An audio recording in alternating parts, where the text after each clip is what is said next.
Testing. Did that work? Okay, it worked. Perfect. We'll give some time to some people. Started a little bit early.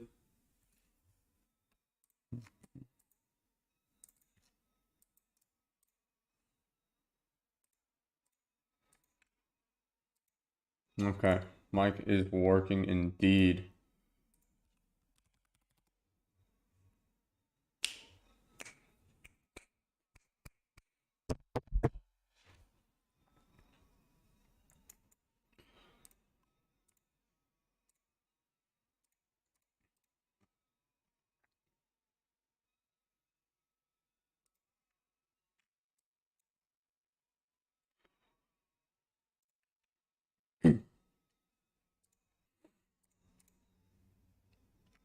That shit is wild. Yeah, this one, since it's just on YouTube just because it's easier. Since it was more open to the public, it just makes it easier for me to have more security, if that makes sense. Because I don't want people jumping in and fucking it up. Someone always manages to find a way to do that.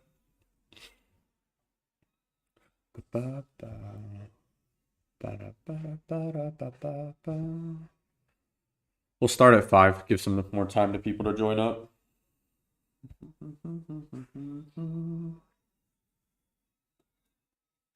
How's everyone's day? How did everyone do today in the market?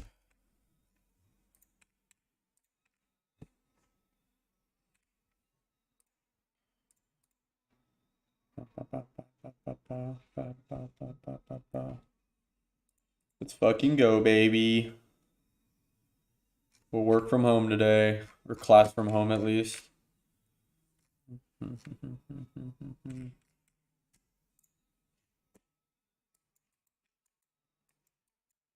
Hey, boss man, new sub, loving the platform and all the amazing vibes of the team. Keep it up. Thank you, man.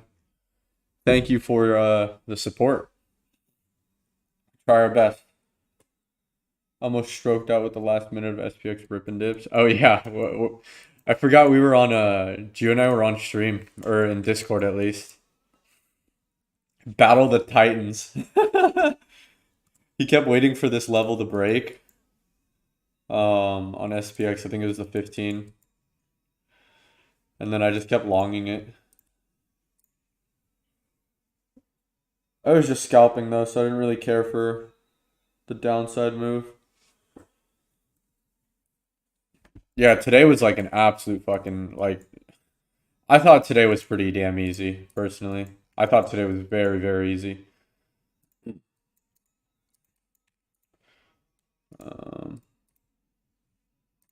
Does it still show the fills?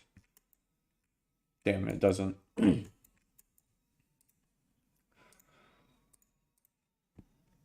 week's starting off pretty good. Up 4 grand this week on the one account. All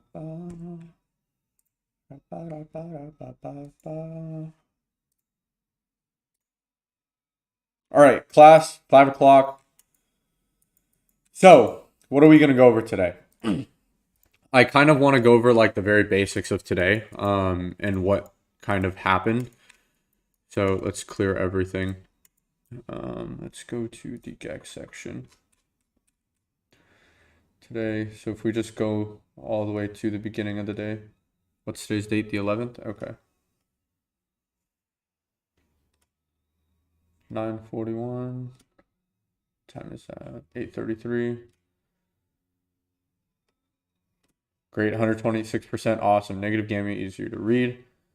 It's I like ranges. Like Gio and I always talk about, like, we kind of like trading ranges because it's very easy. It's kind of defined.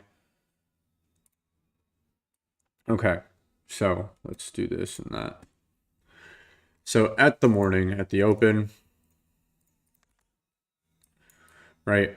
So if we kind of look throughout the day, we'll put it on a 5-minute so we have a little more space to work with. Are you recording this? This class is going to be recorded and on YouTube. So it'll be like in the live section. So if you go to YouTube, you'll see it.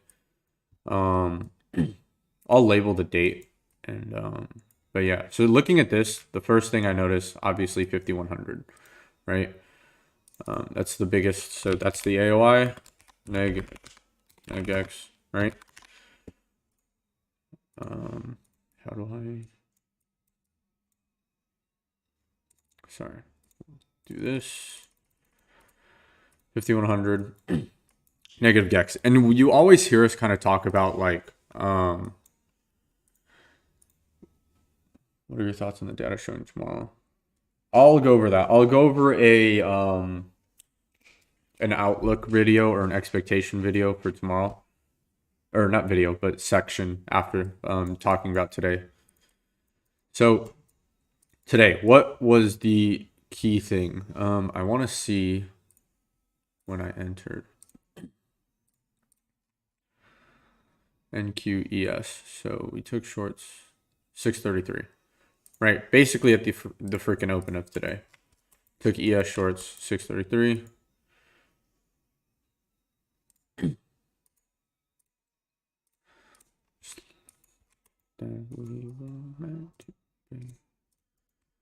Okay, we're fine. We'll just leave it like this. So I sized light into today. Why? There's two specific reasons. One, I want to build a cushion starting off in the day. Second specific reason is we don't have any news today and we have news tomorrow, right? Or data release tomorrow. So with that being said, in my head, when I see that, I don't want to size too big into positions going into the day just because it's prone to chop, right? So let's do this. 633. Short. Yes. And then where was the exit? The full exit was at... That time doesn't seem right. That's a 3-minute trade. How would that even work? Sell time. That's odd. Okay, I think these times are kind of scuffed. 6. Okay, well, basically, when I see something like this, right, just going over the intraday wise, I talked about it on the live today, from this morning around 7:30, 7:30 a.m. PST. Yeah. So why did I go short? Number one, big ass bar at 5100. That's negative, right? On top of that, one thing to denote about this negative is that we kind of talk about it all the time, right? Negative exposure acts like an accelerant. So usually it won't really act like support. You'll kind of run right through it. But usually, even with that being said, that's still your target, right? Especially if there's no bigger pickups. And as you can tell, nothing is kind of significant, right? In comparison to this 5100. So when I see something like that, even at 5100, even though it's a negative GEX, I'm still taking profit there, right? Why? Because I don't need to capture the entire move. We talk about this all the time. It's you're not here to capture the entire move, right? So that being said, and then on top of that, right, with negative exposure, acts like an accelerant. It doesn't matter what direction you're coming from, it will act like an accelerant, right? So we went right through it, and then we went right through it again, right? In negative days, we talked about on the stream this morning, you are prone to V-shaped recoveries. Why? Because negative GEX acts like an accelerant, right? And this is a pretty damn good V-shaped recovery, right? You kind of look through this, and it's a giant V. Same thing right here. Get below V-shaped recovery, right? So those are the two main things with negative exposure days that I always bring up anytime I see it. Is like, okay, we are prone to V-shaped recoveries. Why? We talk specifically about dealers playing with the move, right? If dealers are playing with the move, and keep in mind, right, dealers, you have market makers, and then you have what I'm talking about, market dealers. They're subcategories of market makers, right? So if market makers are selling through 5100, dealers are going to follow along with it, right? If market makers are pushing it up through 5100, market dealers are also going to play along with that move. I'm not talking about a directional day, right? A directional day talks about just going straight down, right? No, just because you have a negative environment, the moves itself are directional. It's not that the entire day is directional, right? So you can tell with these moves that they're moving quick, right? And all the way up until volatility kind of dies off. We talk about the structure of volatility, kind of ends off around 8:30-ish, right? Right before 9 o'clock, because that's lunch hour on the East Coast, right? So mark out in the lunch hour right here.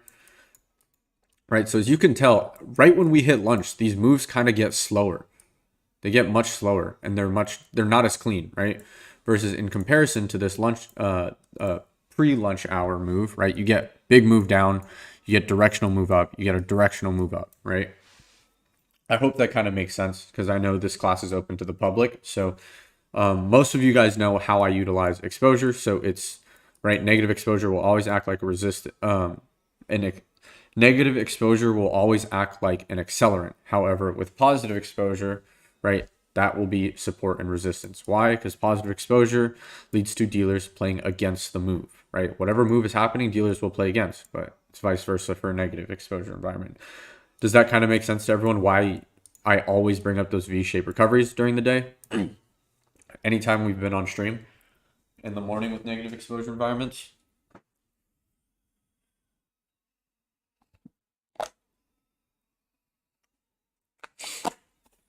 Hope that makes sense.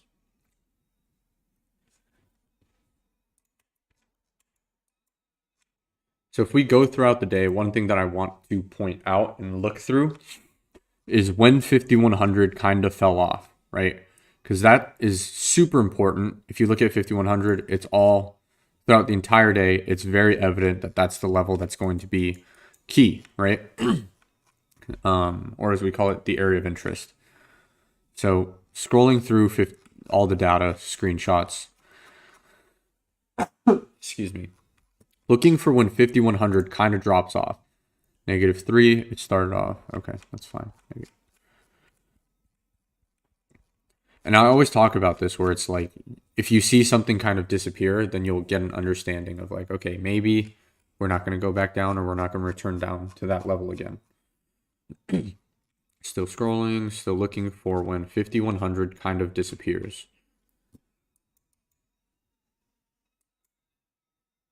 123. Okay, here you go. This is a big one. You can already tell from 11:39 all the way to just even 2 minutes, 11:39 to 11:41. This is all in PST. So if you're on the East Coast, this is in PST. So just keep that in mind, right? Look at that. It picks up so much more, right? So let's copy. Oh no, copy image. Let's delete this. 11:39, and then we'll take 11:41. Right, so these two are very different. And then let's mark those time zones. Am I in UTC 7? Yeah, okay. 11:39. Boom. 11:41. So just from those 2 minutes alone, you can already see 35. Wait, is that 35? 25. There we go. Sorry. 25 has picked up just as much interest, if not more later on. So with that being said, if you're looking at that and you just overall see some big change like that, that is a telltale sign that 5100 may not be as interesting anymore, right? And as you can tell, if we look at the amounts, right, we'll use 2.5 versus almost 3.0, right? And as we get closer and closer to the day, it goes to 2, right? You can see that it's dying off. 2, almost less than 2, and 5125 has picked up quite significantly in comparison, right? And see, it starts dropping off a lot more, right? Does that make sense? This is what I mean by like visualizing the data and seeing when those changes happen. Then you can get an idea of, okay, 5100 doesn't seem like it's of interest anymore. Then you can get what I've been using the data mostly for as of late is sort of like, okay, a bias in what direction are we going to go to, right? Even when we got back down lower, look, the moment you get a spike back up right here, what a difference are again, right? From what is this? Over 3, and it drops almost, I guess, like 0.7 points. Then even as you go lower, right? The most important part is just watching as that disappears and watching the other ones pick up, which is why like this comes in 1 minute increments, right? These screenshots. But if you look at the data, it's on the dashboard, it comes in real time. And look, what a big drop off, right? You have -2.5 to now 1.5 and to now less, a little bit less than 1. right here.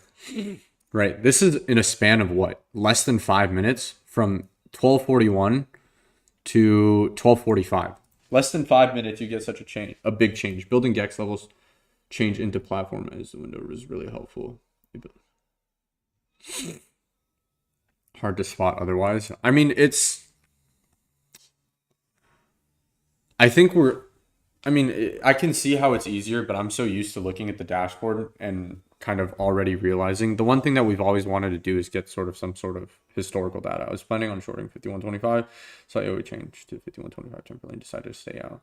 Yep, I got yanked. I was playing 51.10 late 2 to 3 EST, so that's 11 to 12. Okay, so the GEX pick up at 51.30 and 5100. 2 minutes later, AOI changed from So that's seeing that change so quickly is like I said earlier, is like a telltale sign that we may not make that return back to 5100, right? In my opinion, those are the things that you want to be able to spot quickly and understand that those changes are significant.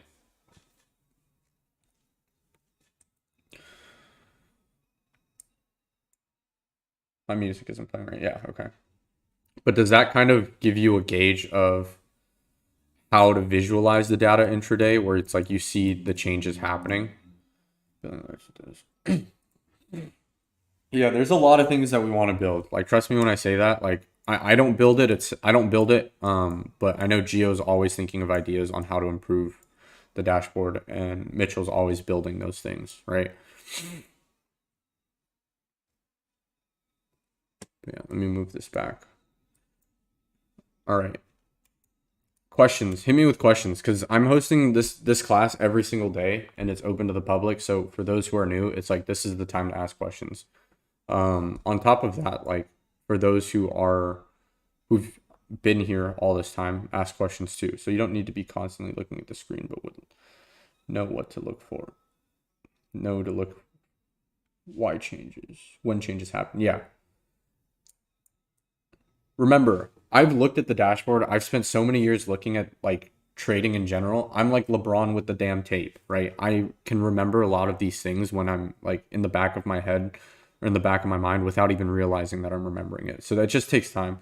Is there any exposure that would have shown earlier outside of Gex? I believe Vana, someone pointed this out earlier.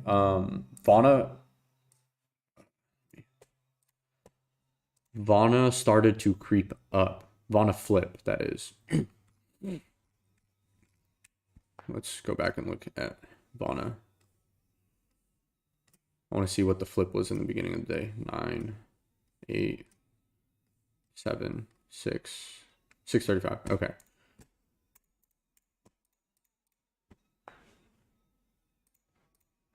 I wish I had values because I can't see if those are negative.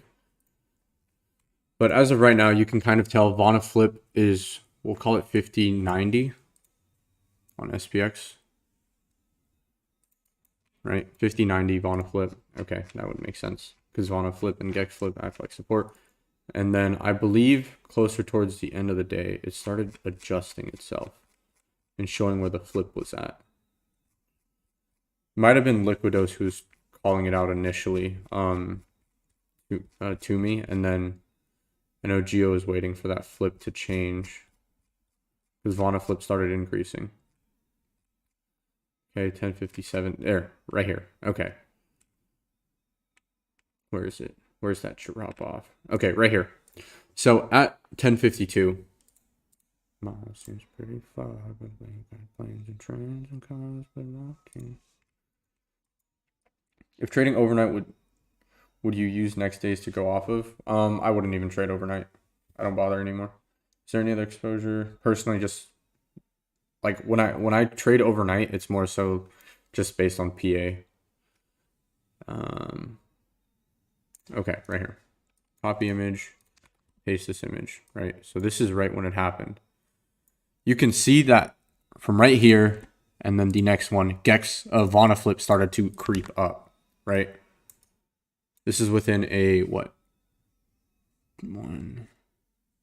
Like a 1 minute interval, right? This is important. When you start seeing it was negative 50 at 5090, then now we're trading flip positive. Oh yeah, I'm playing Hey There Delilah in the back of in my earbuds right now. But yeah, you can see Vonaflip start increasing, right? So we went from 50.90 or 50.95, and then now it's at 51.10. Yeah, okay, couldn't get the number out. But yeah, that's the another sign that okay, we're probably not going to get lower, right? That's just that's another way to tell. Does that make sense? Yeah. See, so someone else also saw it. It was negative at 50.90, and then an hour into trading it flipped positive. Yeah. So those changes happen all the time, right? It's like paying attention to those and kind of like visualizing them. But those are like the small changes in the data that can pretty much change the quote unquote bottom of or the relative bottom for where we currently are in the market, right? So if you look at this, 50.10 started acting like support right around this area. See?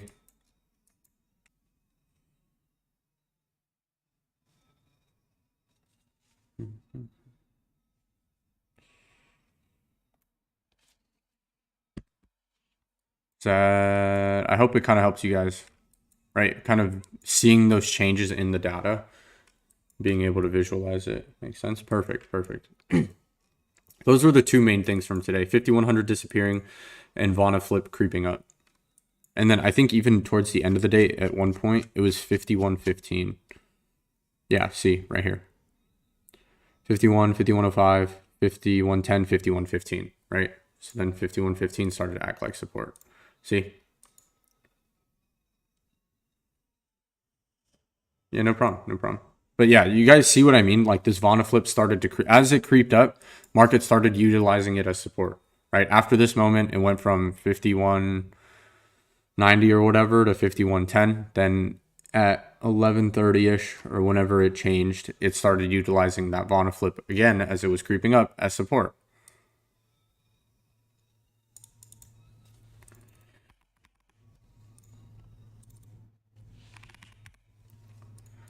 Right? And yeah, 51.15 was AOI at the end of the day too. I remember seeing that too. That's why I didn't want to go short at the end of the day. I just kept longing off that same level.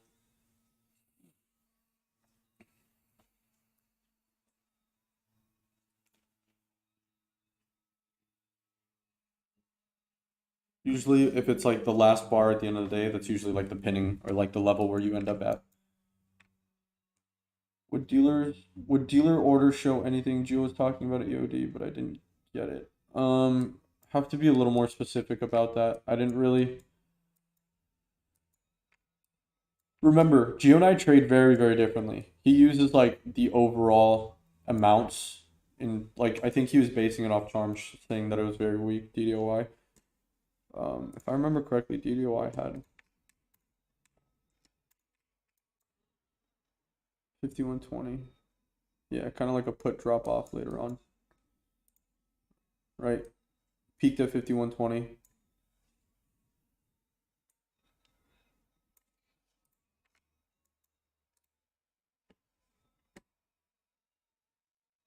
Fatty in the yeah, I trade different in comparison. I'm like my trades are very scalpy, if that makes sense. Like I'm not capturing the entire move. I'm kind of just playing off of like support levels of the data. So for me, that's just my style and how I've always kind of traded it. So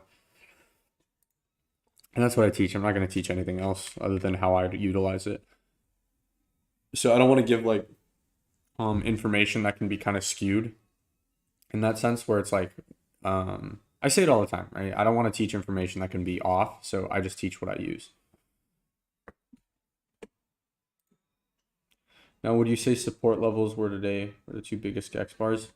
It is negative exposure, so it kind of acts like an accelerant. It does it's meant to act like an accelerant, right? So that's always a little bit tough.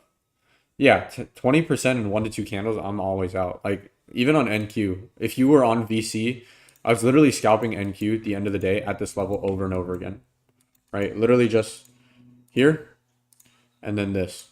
I would literally anytime I saw when we came down and I saw these candles like start wicking and then a green candle would form, I would literally long and slap my stop below. So shorts off that 5100 failed because the exposure at that strike disappeared. Yeah. Well, not that it failed at that level. It's that it kind of disappeared. So it's there's not as much interest in the market going down to 5100 anymore. Right? That's the biggest thing is like I gauge market interest at certain levels based upon if the exposures disappear. Yeah, actually, if you were okay, that's a good one. If you were to estimate how often AOI gets reached within the first hour of trading, it would be a pretty high percentage. Yes, it is a very high percentage chance that you hit the AOI within the first hour or hour and a half of market. Almost, actually, you know what? That's a good thing to keep track of. If you wanted to create your own spreadsheet,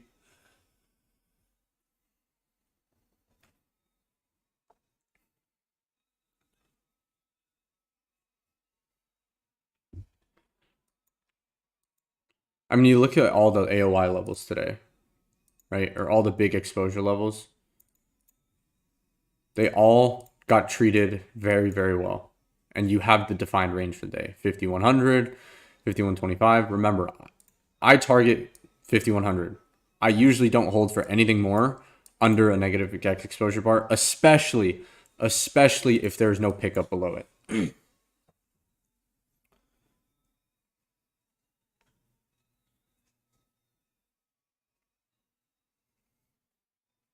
Questions.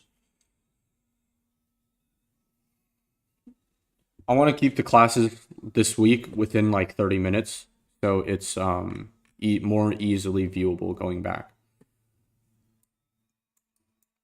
They're like market recaps, but I think you learn the most from market recaps, in my opinion. We're taking 80% in yours. In my experience, I'd say I'd shoot for like 70% of the time. I mean, you could track it all within a month, right? If you wanted to look back at everything. We should actually build something out to track that.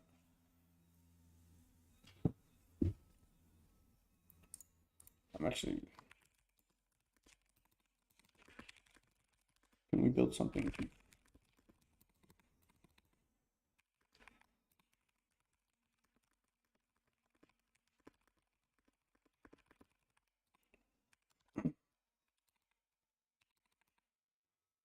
Point videos. Yes, Rumpel. Is it common to see the AOI jump around so much at the end of the day? It had to be. Yeah, it does. It's prone to jumping around a lot. 100%.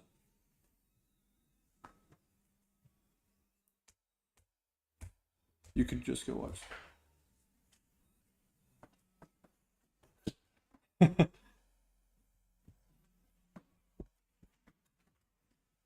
All my dogs are getting up now. You guys see this?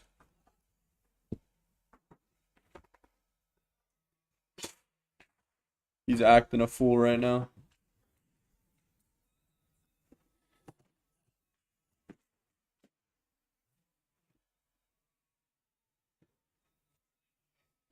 Oh, yes, outlook for tomorrow. So overall, let's start with one thing that I do want to point out. This was sent out in the newsletter. Also, for those who didn't receive the newsletter, that's on me. I actually forgot to attach all the people who signed up with it via the link, but that's changed now. 5,000 has a massive fucking interest on OPEX, or for not just OPEX, but aggregate from Monday to Friday, and even now Tuesday to Friday. It's still evident that 5,000 has gigantic interest, right? So tomorrow is going to be a huge tell in the sense of getting a general direction of the market. Because with CPI, or is it CPI or PPI? I think it's CPI comes out tomorrow, right? We're gonna moonshot or fucking shit the bed in one direction, right? So if we moonshot and we shit the bed, let's say we moonshot, I expect this to fall off. And then I expect 5,100 to potentially pick up, or 5,150, or anything above where we currently are. If we moonshot, I expect all those to pick up, and I expect the lower ones to fall off. I expect this one, specifically 5,000, to fall off.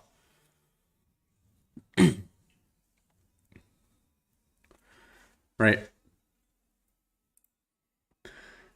So looking at tomorrow, it's going to be really interesting in the sense of like, okay, 5,000 with CPI, that's key, right? We're very close to 5,100 already, so we could easily shit the bed down to 5,000.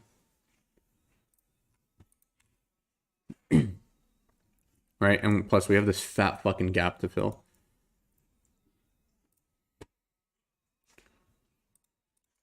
Right? So this would be a crazy fucking move. Yeah, it's either 5,000 or 5,200 going into the rest of the week. That's pretty much like the main ones. Keep in mind, the one thing I'm to pay attention to is tomorrow after CPI happens, right, at market open, I suggest taking a very quick look at the aggregate of tomorrow all the way till Friday. I think that would be a very good tell as to where we would potentially be going or heading towards for the rest of the week, right? If 5,000 disappears, you already know this should pick up, especially if we moonshot. So I think that's a big tell of the overall direction, right? Outlook wise, I'm not going to tell you whether or not CPI is going to go up or down because I have no fucking clue. If I had a damn clue, I would tell you. But this is how I can best tell you how to view it later after the data comes out is, okay, you want to see this disappear, especially if we push up, right? If market pushes up, you want to see 5,000 disappear. You want to see 5,200 pick up, right? That's the most important thing going into tomorrow. I suggest right when market opens tomorrow, take an aggregate view. If 5,000 is still there and it's still the damn biggest, when especially after we pump and 5,000 is still the biggest, God help everybody. Jesus Christ. Do you tend to find options levels are more telling than the data itself of likely direction? I mean, this is options data in a sense, right? Because it's taking the Greek options. So it's kind of like, I'm not entirely sure what you mean by that. If you could specify, I wouldn't, then maybe I can touch base on that a little bit more. Why is the largest gamma bars always different from delta adjusted and raw? Because they take into account different things, right? Delta adjusted takes into account, I believe, volatility and charm and Vana and a couple other things. I forget. And skew adjusted takes into account the volatility skew, while raw is none of that. It just takes into account raw gamma exposure.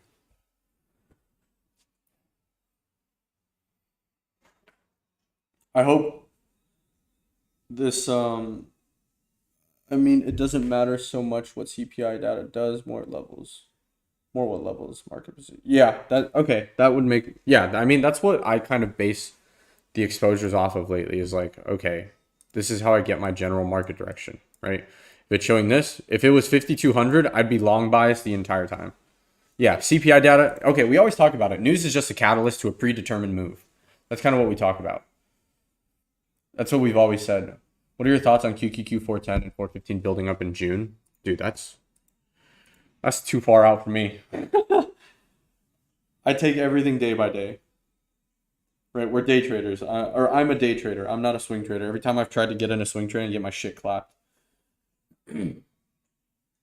I will say though, Nvidia, I was positioned for January 550 calls. Those went fucking $40 in the money.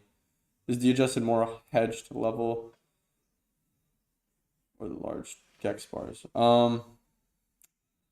Geo uses de-adjusted, right? I don't know the specifics as to I don't know the specifics as to how it's calculated. So maybe if I did, then I could switch over to de-adjusted. But I've always used raw. Even though you had a fire swing, we didn't really hold EOD. Yeah, you really had to hold till EOD. All right, guys. It's 30 minutes. I don't want to make these classes too long. I want you guys to be able to go back to this, watch it, and not have to sit a whole last hour watching it one time over, right? I'd rather have you guys sit an hour and be able to watch it 2 times over and understand the basic concepts that I'm putting out. I think that's the most important. So with that being said, I'm going to end the class, get Geo cake. Bro, I'm getting Geo his next fucking tattoo. I'm not buying his ass a cake, man. The only cake he needs is mine. Wait, what? Pause. Pause, brother. Hold that thought, brother.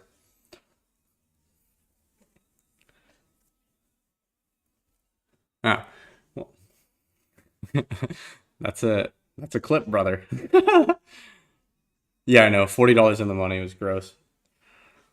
But anyways, guys, thank you for tuning in. I'm gonna cut off the stream, and as always, you already know, keep moving forward. Thank you guys. Have a great rest of your night.